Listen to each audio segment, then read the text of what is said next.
मृत्यु ही सत्य है। यह वाक्य भारतीय धार्मिक और दार्शनिक विचारधारा में महत्वपूर्ण स्थान रखता है। यह मानव जीवन के अविच्छिन्न हिस्से का एक सत्य है जिसे हमें स्वीकार करना होता है।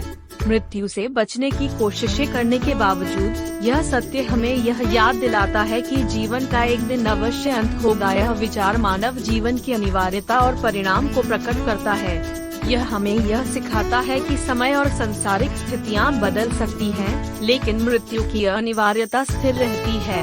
मृत्यु ही सत्य है का अर्थ यह भी है कि मृत्यु केवल शरीर की है, आत्मा अमर है।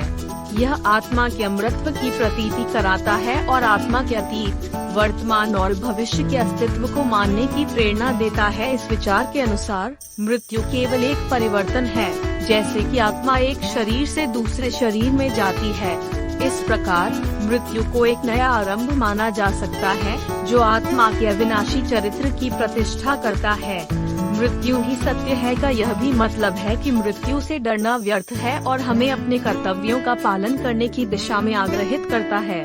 मृत्यु का अवश्य आगमन होगा, लेकिन हमें उसके आगमन से पहले अपने जीवन को मानवता के लिए योगदानी बनाने का प्रयास करना चाहिए। इस विचारधारा के आधार पर हमें जीवन को सही दिशा में दिशा निर्देशित करने का प्रयास करना चाहिए, ताकि हम अपने आत्मा के उद्देश्य को पूरा कर सकें। मृत्यु ही सत्य है हमें जागरूकता प्रदान करता है कि समय का मूल्य मानव जीवन में अत्यधिक महत्वपूर्ण है और हमें उसका सदुपयोग करना चाहिए।